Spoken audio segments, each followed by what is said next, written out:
Mental math कक्षा 7। मैं हूं हरी सर और आप सभी बच्चे देख रहे हैं आपका अपना YouTube channel math with Hari sir special Hindi medium के बच्चों के लिए।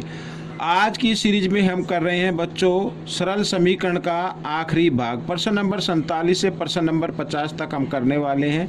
आपको प्रैक्टिस करनी है, वीडियो को पूरा देखना, देखकर सीखना है, ठीक है। अच्छी रैंक जरूर लेके आनी है। ये मत सोचिए कि हॉलीडे होमवर्क ही कंप्लीट करना है, ठीक है। कई बच्चों के कमेंट्स आते हैं, सर मेरा हॉलीडे होमवर्क कंप्लीट करा दो।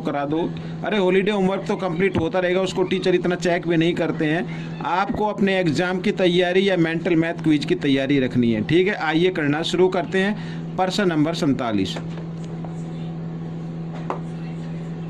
ये रहा आपके सामने। प्रश्न नंबर 47 क्या कहता है, देखो बहुत ही आसान है। प्रश्न नंबर 47 कहता है, ठीक है, किसी त्रिभुज एबीसी में कोण ए 3x डिग्री का है, कोण बी 2x जमा 60 डिग्री का और सी 5x घटा 40 डिग्री का है। इन कोणों के माप बताओ। बिल्कुल, त्रिभुज के तीनों कोण हैं, तीनों कोणों का योग क्या होता है, 180 डिग्री होता है, सभी जानते हैं ना। तो त्रिभुज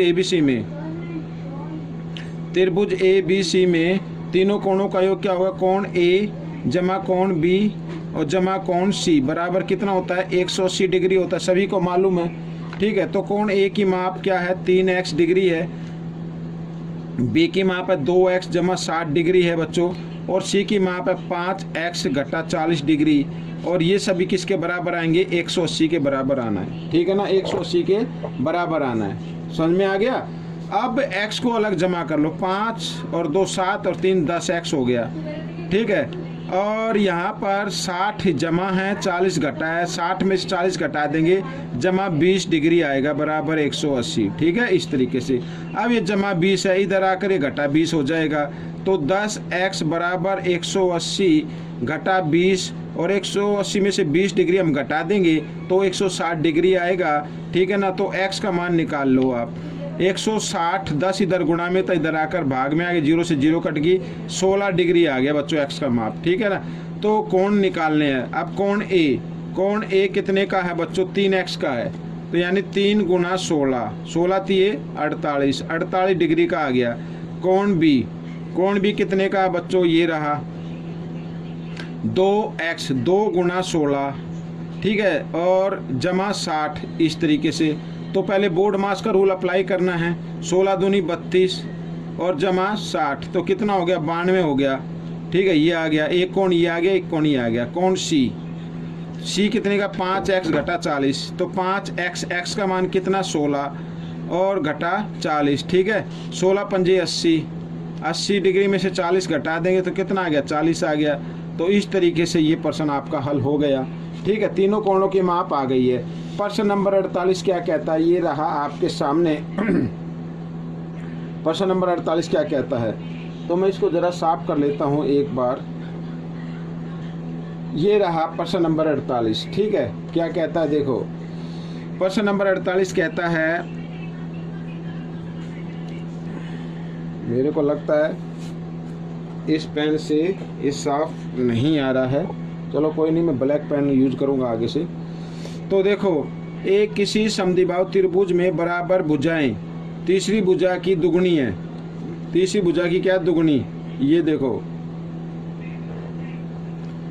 ये है बराबर की भुजाएं, ये ए बी सी मान लो एक समद्विबाहु त्रिभुज है, इसकी बराबर की भुजा ये है। कहता है बराबर भुजाएं तीसरी भुजा की दुगुनी। अगर तीसरी भुजा x डिग्री की, x सेंटीमीटर है, ठीक है, डिग्री नहीं, तो ये 2x सेंटीमीटर होंगी, ये भी 2x सेंटीमीटर होंगी, ऐसे ही तो होगा दुगुना, ठीक है। त्रिभुज का परिमाप दिया हुआ है 30 सेंटीमीटर, तीनों भुजाओं को जमा करने पे 30 आना चाहिए। त्रिभुज की भुजाओं की लंबाई बतानी है, ठीक है। आइए कर लेते हैं। माना त्रिभुज ABC एक समद्विबाहु त्रिभुज है, ठीक है, जिसमें BC x सेंटीमीटर, AB बराबर AC 2x सेंटीमीटर, ठीक है, दुगना हो गया ना ये। अब देखो प्रश्नानुसार अगर तीनों भुजाओं को हम जमा कर दे, ठीक है, ये अगर ऐसे लिखना चाहो तो ऐसे लिख सकते हो, AB जमा AC जमा BC बराबर किसके आना चाहिए, 30 के आना चाहिए।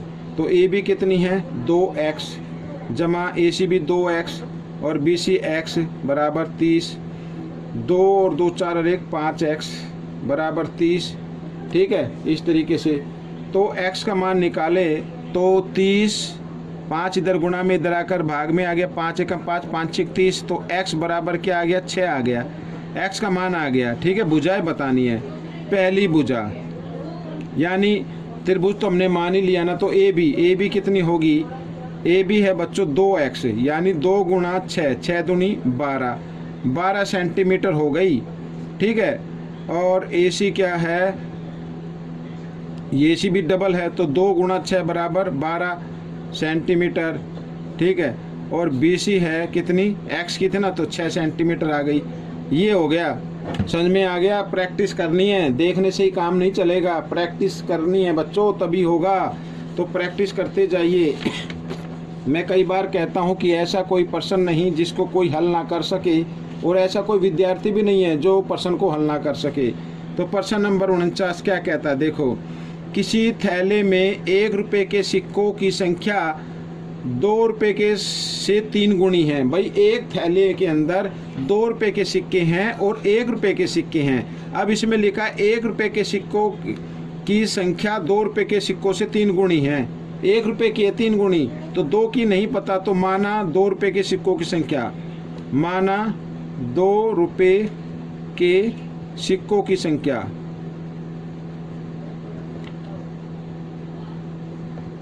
क्या होगी, x होगी। अच्छा, 2 रुपये के सिक्कों का कुल वैल्यू भी निकाल लो, रुपये की कुल कीमत, कुल कीमत कितनी होगी ये भी निकाल लेते हैं, कीमत ऐसे, तो 2x हो जाएगी। भाई जितने उसे 2 से गुणा करो 2x हो जाएगी। अच्छा, 1 रुपये के सिक्कों की संख्या, 1 रुपये के सिक्कों की संख्या कितनी है, 3 गुणी है ना, तो 3x हो गई। और 3 रुपये के सिक्कों के, 1 रुपये के सिक्कों की कुल वैल्यू कितनी होगी, भाई इसको 3x को 1 से गुणा करें तो 3x ही आएगा, ठीक है। और कुल मूल्य कितना है, कुल मूल्य दिया हुआ है 120 रुपये, ठीक है। प्रश्नानुसार कहता है कि अगर 2 रुपये के सिक्कों की कुल कीमत जमा 3 रुपये के सिक्कों की कुल कीमत, इन सब की कीमत को जोड़ दिया जाए तो कुल कीमत 120 रुपये के बराबर आती है। 3x और 2x, ठीक है, निकाल लीजिए, समीकरण आपका बन ही गया है 120, ठीक है। जमा किया तो x का मान निकालेंगे तो 120 बटे 5, 5 दूनी 10 और 5 चौक 20, x का मान 24 आ गया, ठीक है। सिक्कों की संख्या बतानी है, तो 1 रुपये 2 रुपये के सिक्कों की संख्या तो कितनी है, 24 है। यहाँ पर लिख देता हूँ, 2 रुपये के सिक्कों की संख्या, 2 रुपये के सिक्कों की संख्या कितनी है, 24, और बाकी 1 रुपये के सिक्के, 1 रुपये के सिक्कों की संख्या तो वो कितनी है, 3x थे ना, 3x, तो 3 गुणा 24, 24 दिया 72, ये आ गया बच्चों। 2 रुपये के सिक्के 24 और 1 रुपये के सिक्के 72 है, ठीक है ना। आइए करते हैं 50, आखिरी प्रश्न है बच्चों। क्या कहता है, किसी धन पर मानस को किशन से 30 रुपये अधिक प्राप्त होता है, ब्याज, ठीक है। मानस को किशन से 30 रुपये अधिक ब्याज मिले, यदि दोनों को ब्याज के रूप में 120 रुपये मिले, यानी दोनों के ब्याज को जमा कर दे तो 120 रुपये मिले, मानस को कितना ब्याज प्राप्त हुआ, मानस को तो 30 रुपये अधिक प्राप्त हुआ, किशन को मान लेते, माना किशन का ब्याज, माना किशन का ब्याज, भाई मानस का तो दिया हुआ है, किशन का ब्याज x रुपये, और मानस का ब्याज 30 रुपये अधिक है, किससे, किशन से, तो x जमा 30 हो जाएगा, ठीक है। कुल ब्याज है 120 रुपये, ठीक है, 120 रुपये है। कुल का मतलब किशन का ब्याज जमा मानस का ब्याज जमा कर दे तो 120 आना चाहिए। 1x और 1x 2x बराबर 120, 30 इधर जमा इधर आकर घटा 30 हो गया। ठीक है, x का मान निकाले तो ये 90 आ गया और 2 इधर गुणा में इधर आकर भाग में आ गया। जब 90 को 2 से भाग देंगे तो 45 आ जाएगा। ठीक है, यानी ये तो आ गया x किसका, किशन का ब्याज आ गया। किशन का तो नहीं पूछा है, मानस का पूछा है। ठीक है, तो मानस का ब्याज, मानस का ब्याज, मानस का ब्याज कितना है बच्चों, x जमा 30 है, x जमा 30 है तो x का मान 45 जमा 30 बराबर 75 रुपये। ये आपका उत्तर बन गया। साथ ही ये चैप्टर भी, ये अध्याय भी खत्म हुआ बच्चों।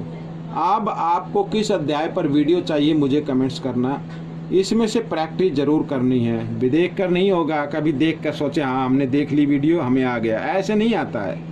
ठीक है ना, प्रैक्टिस करनी पड़ती है, मैथ की प्रैक्टिस करनी जरूरी है। तो मिलेंगे अब हम अगले भाग में, तब तक के लिए धन्यवाद।